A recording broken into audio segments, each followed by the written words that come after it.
arize cyane babona atari bube muri ibyo byuma baramungarurira umwana muhaye ibere mbona bashe konka birantangaza cyane ko umwana umeze gutyo yashobora gufata ibere ariko nanjye namureba nkumva agahinda karanyishe muri ayo masaha igihe namurebaga uko narebaga amarike y'umutwe we uko narebaga amaguru umugongo we wari urangaye inyama ziri hanze ako kanya nahise mbwira Imana yo mu ijuru iti niba uri Imana inkunda uyu mwana muheza kuka kanyuma uko nasengaga ngo Imana imuheza kuka kanyuma nikise nawe yasenga yabaga ari gusenga ati Imana uyu mwana n'umukiza byibuze akazapfa nyuma ariko tukagera mu rugo tumuteruye tuzashima Imana ubufasha nabasaba imiti y'uyu mwana irahenze cyane biriya bitaro by'Igisenyi njangerayo iyo muti witwa Depatine Siro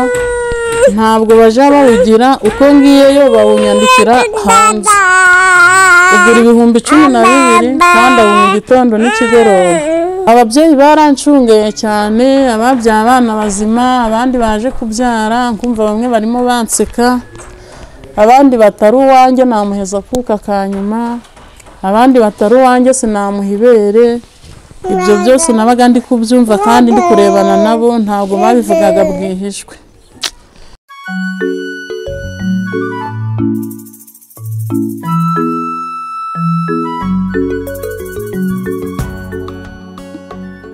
Reka mbaye ikaze bakunzi banje nawe TV nizere ko mumeze neza kandi mushima Imana Imana niyo twiringira twebwe abari mu Rwanda ubwo ndabwira bari mu mahanga tubifurize impagarikiye n'ubugingo byose bituruka ku Mana yacu ndizera ko mumeze neza niba waradusuye kuri nge nawe TV nukuri uhabwa umugisha n'Imana niba utaradusura kandi nabwo turakwinginze wibuke udusure udufollowing tukorere subscribe comment ndetse n'ibindi byose wakora Imana iraguha umugisha mbibutse ko iyi televiziyo yashinzwe n'umugabo n'umugore bombi bafite ubumuga bwo kutabona ni hariya mu murenge wa Kimironko mu karere ka Gasabo mwarabakunze ku bitangazamakuru bitandukanye byino mu Rwanda uyu munsi ibitekerezo byanyu nibyo byatumye bashyiraho televiziyo nge nawe kugira ngo ibashe kuba yavugira abafite ubumuga ndetse n'abamugaye ubumuga bwagiye buza nyuma n'ababuvukanye niyo mpamvu uyu munsi twasuye umubyeyi mu ntara y'Uburengerazuba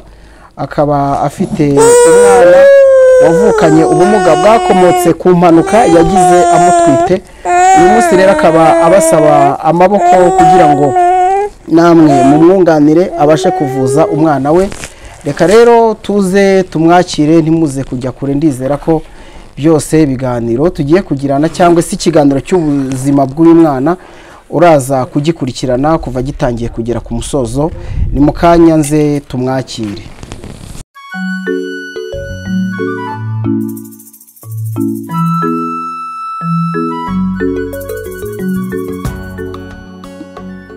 reka tukwakire mubyeyi mwiza muraho mwese nitwa Banyubahe Dansira tuye mu karere ka Rubavu mu murenge wa Nyakiriba mu kagari ka Gikombe mu mudugudu wa Kitarimo teruye umwana uremaye ingingo zose aremaye amaguru aremaye umugongo umutwe we uraremaye murawureba ikintu cyarokotse ni ibiganza uyu mwana namutwite nk'abandi babyeyi bose namutwite nk'abandi bana bose ntago ari we wa mbere nari mbyaye namaze kugira inda ye igeze mu mezi 4 n'ibyumweru 3 nza kugira impanuka mbi cyane ndangirika ndangije negera abaganga barambwira bati umwana ashobora kuba ntacyabaye bitewe nuko abarinzwe n'amazi menshi naratashe ngeze mu rugo numva ni ibintu bidasanzwe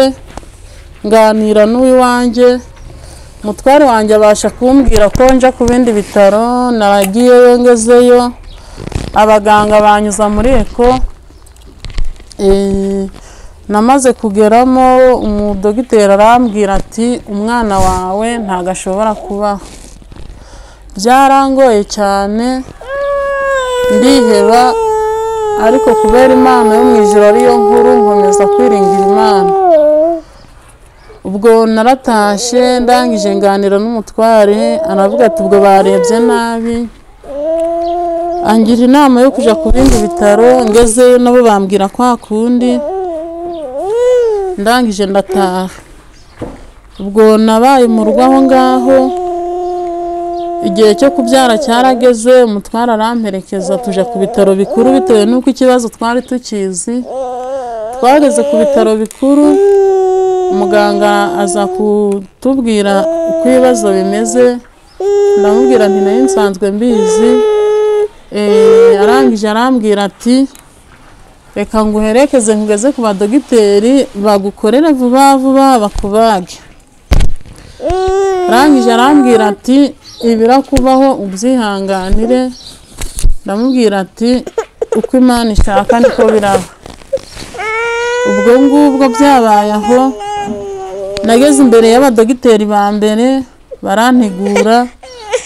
Ngezeho bari mu bumbagire baransiganiye cyane, barasiganye cyane, banga kumbaga. Ijoro ririra buraca. Haza umunsi wa kabiri, ku munsi wa gatatu w'iwanjye yinjiramo kandi atahemerewe. Bategeka ko bagomba kunkorera bakamvura cyangwa se bakansohora kanjyana ku bitaro ibyo ari byo byose bitewe n'uko nari mbabaye cyane. Ubwo baje kumubwira ko ikibazo atari bo, ahubwo ko bari bahamagaye ababarenze ubushobozi kugira ngo babashe kumfasha. Baje kumbaga ku munsi wa gatatu, barangije barambwira bati ihangane. Nakomeje kubaho ku gitanda, barangije barambwira ngo nishaka amazina y'umwana. Byarangoye cyane, nanga kwirirwa nyababwira bitewe n'uko bari bambwiye ko atashobora kubaho. Bampaye igitanda tukibaho, umwana bamujyana muri kuvezi abamo. Umwana bitewe n'uko yari afite ibiganza bizima, abatesha umutwe ararira, arize cyane. Babona atari bube muri ibyo byuma, baramungarurira. Umwana amuhaye ibere, mbona abashe konka. Birantangaza cyane ko umwana umeze gutyo yashobora gufata ibere, ariko nanjye namureba nkumva agahinda karanyishe. Muri ayo masaha igihe namurebaga, uko narebaga amarike y'umutwe we, uko narebaga amaguru, umugongo we wari urangaye, inyama ziri hanze. Ako kanya nahise mbwira Imana yo mu ijuru iti niba uri Imana inkunda, uyu mwana muheza kuka kanyuma. Uko nasengaga ngo Imana imuheza kuka kanyuma, niko se nawe yasenga, yabaga ari gusenga ati Imana uyu mwana n'umukiza, byibuze akazapfa nyuma ariko tukagera mu rugo tumuteruye tuzashima Imana. Nakomeje gusenga ayo masengesho, imyuka mibi kansanga ikambwira uti umwana aramutse apfuye naba nduhutse nataha. Ababyeyi barancungeye cyane, ababyaye abana bazima, abandi baje kubyara nkumva bamwe barimo banseka, abandi batari uwanjye namuheza kuka kanyuma, abandi batari uwanjye sinamuha ibere. Ibyo byose nabaga ndi kubyumva kandi ndi kurebana nabo, ntabwo babivugaga bwihishwe. Narinyereraga nkaja nko muri tuwarete nkarira cyane, kaza nimanganije nkabereka ko ndakababaro mfite, kongera nkajyama ku gitanda. Ikintu cyanshimishije muri byose ni uko umugabo wanjye yambaye hafi muri ibyo byose, kuva nagenda kuzarinda igihe natahiye twabaga turi kumwe kandi namaze amezi ari kurenga 3.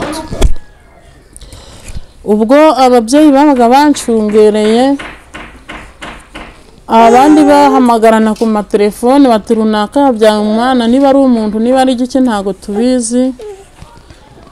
Ubwo numvaga bari kongorerana, abandi bagahamagarana, byose nkabyumva, nanjye nkumva binjanye kure cyane.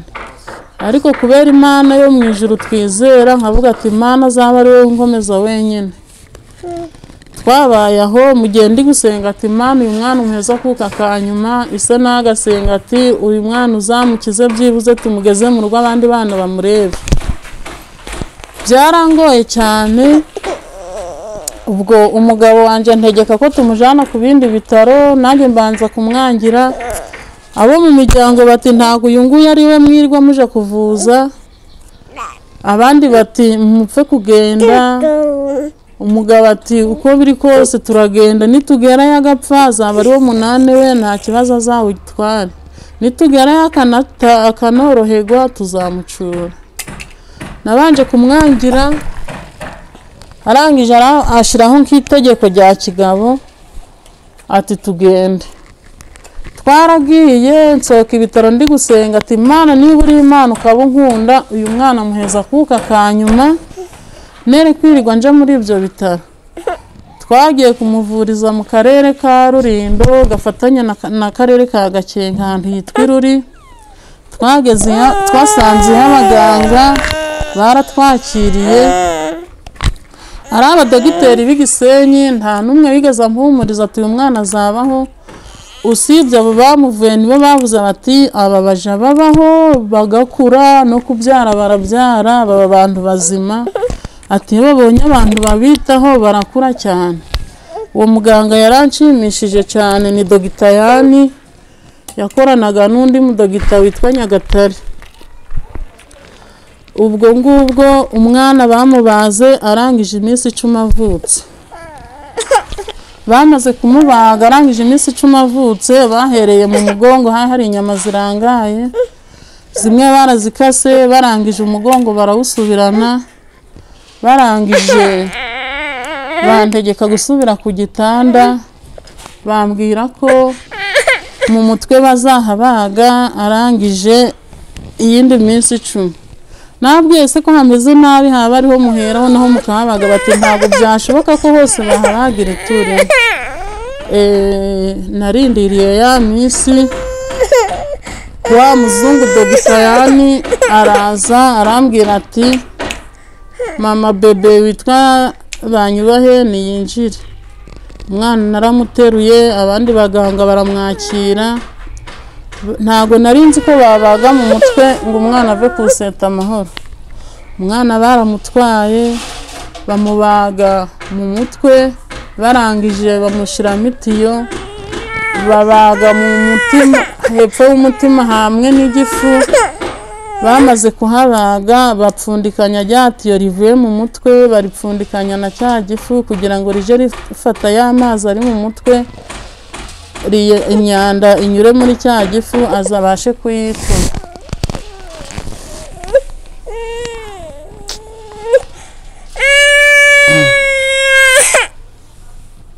Yego, komeza nta kibazo. Ubwo bari barangije kumubaga mu mutwe, baramunzaniye. Uko iminsi yagendaga yiyongera, ryasengesho ryo kuvuga ngo Mana umuheza kuka kanyuma, uko iminsi yiyongeraga niko urukundo, niko nabaga ndi kumva mukunze. Nanjye natangiye gusenga nti Mana ubwo uyu mwana avuye kuseta amahoro, uzamumpa beho, uzamumbe mucure, abandi bana bari mu rugo bamurebe. Imiryango yanjye yasigaye mu rugo hari kure cyane, ntabwo buri wese yagombaga kuhagenesha amaguru barebe icyamvuye mu nda uko kimeze. Nabayeho cyane, ngasaba abaganga ko ntaha, bakambwira ngo nta muntu uje utaha inkovu zitararaba. Ubwo ngubwo namaze amezi aja kuba mu mezi 3. Nagiye gutaha, mbaza Dr. Yani, yari umuzungu, ni umuzungu ariko ukuze cyane. Abasha kumbwira ko ibyo bagomba gukorera umwana babirangije. Barambwira bati genda umwana umwiteho, wiyiteho, ugerageze kuja umukorera kimwe cyose, azakura nk'abandi bana bose, azabaho. Uwo muzungu yampaye imbaraga cyane. Umwana naramuteruye, ntago nari nshobora kumuheka bitewe nuko kunda bari bahabaze n'umugongo bawubaze. Uyu mutwe wari munini cyane, urimo amazi menshi cyane, ariko bakimara kumushira mu iryo tiyo nibwo iyi mibande yabashe kuza. Nubwo ririmwo ubu ngubu itiyo arifite dore ngiri. Ubwo bamaze kumushira mu iri tiyo, aho baripfundikanije n'igifu naha ngaha, kubera ko bari babanje babaga wa umugongo bari babanje babaga nahangaha yavutse ari icyobo kinini cyane cyari kinini pe nubwo ngubwo inyama zari zarasohotse niba uko nagiraga impanuka ari kuri urutirigongo rwacikaga ntago mbizi ubwo ngubwo umudogiteri amaze kunkomeza naratashe ngeze mu rugo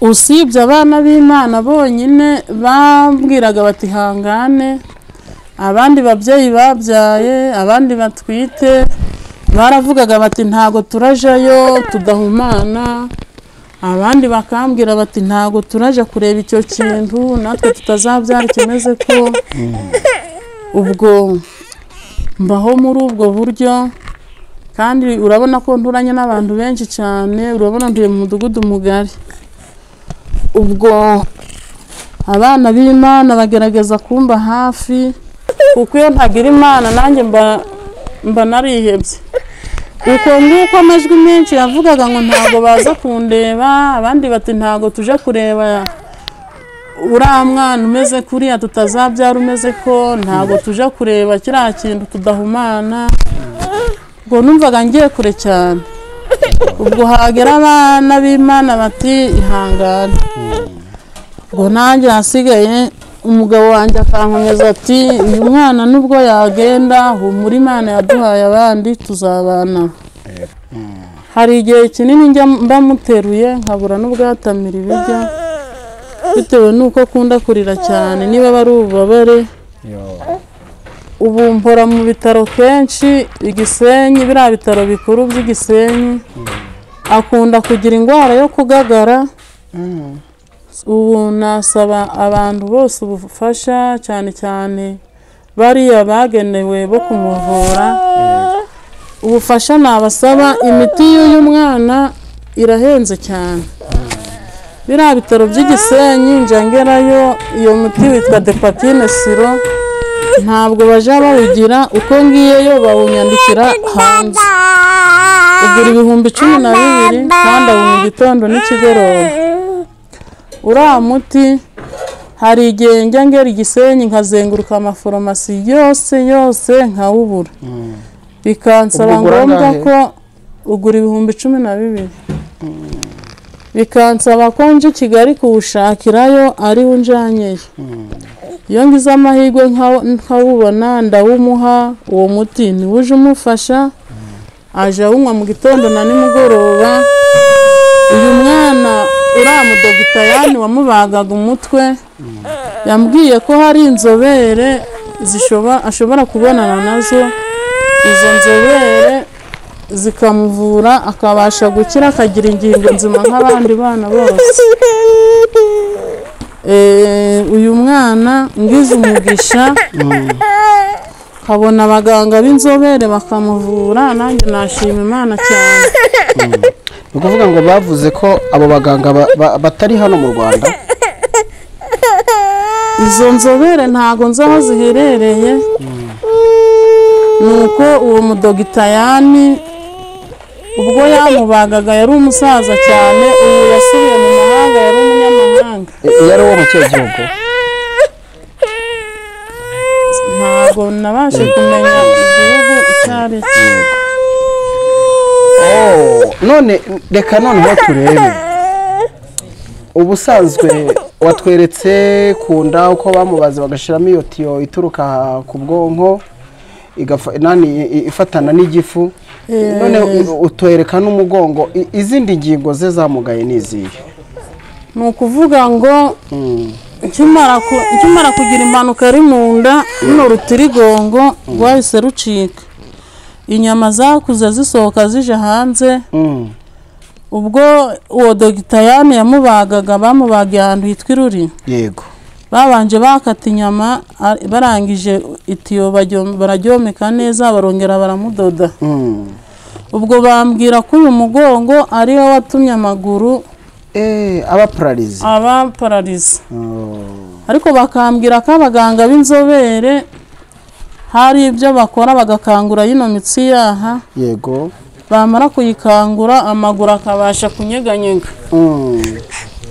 Naho hano kunda aho bahabaze bari gushyiramo itiyo. Yego. Ubu hano ni hamwe n'igifu.